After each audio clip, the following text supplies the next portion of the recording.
किसी छोटे से गांव में एक पुरानी हवेली थी। यह कहानी एक बच्चे आर्यन की है, जिसने वहां रहने का निर्णय किया। उसके माता पिता उसे सुनिश्चित करने के लिए बहुत सारे सवाल किए, पर आर्यन ने सभी बातों का बड़ी बेबाकी से जवाब दिया, मुझे डरने का कोई शौक नहीं है। आर्यन एक निडर लड्ढहका था। वो भूतों की कहानियों में विश्वास नहीं करता था। एक दिन आर्यन ने वहां रहने का निर्णय किया और उसके माता पिता ने उसे वहां रहने की इजाजत दे दी। हवेली में नई शुरुआत के साथ आर्यन का स्वागत हुआ। पहले 2-3 दिन तो सब ठीक था, पर एक रात आर्यन ने सुना कि रात के समय वहां कुछ अजीब आवाजें आ रही हैं। धीरे धीरे उसके मन में अजीब ख्याल आने लगे कि शायद वहां भूत हो सकते हैं।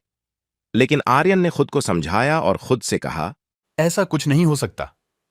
कोई भूत वूत नहीं होते, ये सब तो मेरे मन का वहम है। एक दिन जब आर्यन अपने कमरे में अकेला था, उसने एक अजीब सी आवाज सुनी।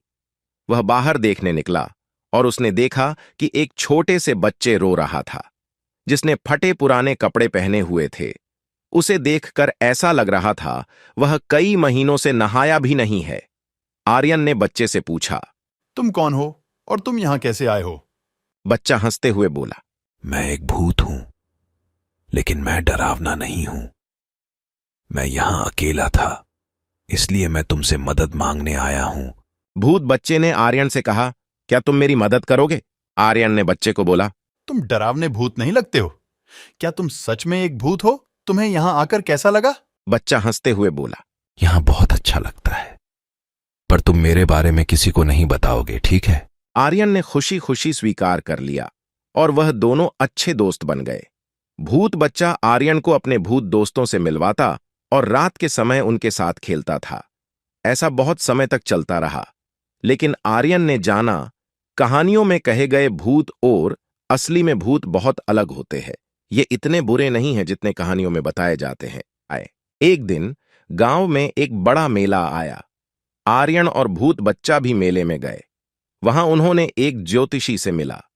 ज्योतिषी ने आर्यन के हाथ को देखते हुए कहा, तुम्हारे पास अद्भुत शक्तियां हैं, तुम भूतों के साथ बातचीत कर सकते हो। आर्यन ने कुछ कहा नहीं, क्योंकि उसने भूत बच्चे से वादा किया था वह किसी को नहीं बताएगा इस बारे में।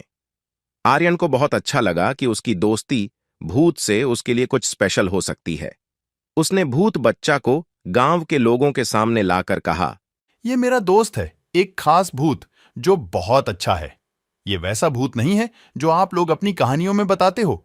ये बहुत ही अच्छा भूत है, बिल्कुल हम इंसानों जैसा ही। गांव वाले पहले तो हैरान हो गए, लेकिन आर्यन के समझाने पर सब समझ भी गए और बहुत खुश हुए कि उसने एक भूत को दोस्त बनाया है। भूत बच्चा ने सिखा दिया कि अगर कोई हमें डरा रहा है तो हमें उसको अच्छे तरीके से समझाना चाहिए। इसके बाद से गांव वाले और आर्यन ने मिलकर भूत बच्चा को उनकी सारी तकलीफों से बाहर लेकर बहुत अच्छा महसूस किया और उसे अपना सदस्य मान लिया। और कुछ समय बाद उस भूत की आयु पूरी हो गई और वो भगवान के पास खुशी खुशी चला गया। आर्यन का दोस्त एक भूत बच्चा। इस कहानी से हमें यह सीखने को मिलता है कि हमें दूसरों को उनके असली स्वरूप में स्वीकार करना चाहिए, चाहे वे आपके साथ जैसे भी हों। डर और भय छोड़कर हमें दूसरों के साथ सहयोग और मित्रता की ओर बढ़ना चाहिए।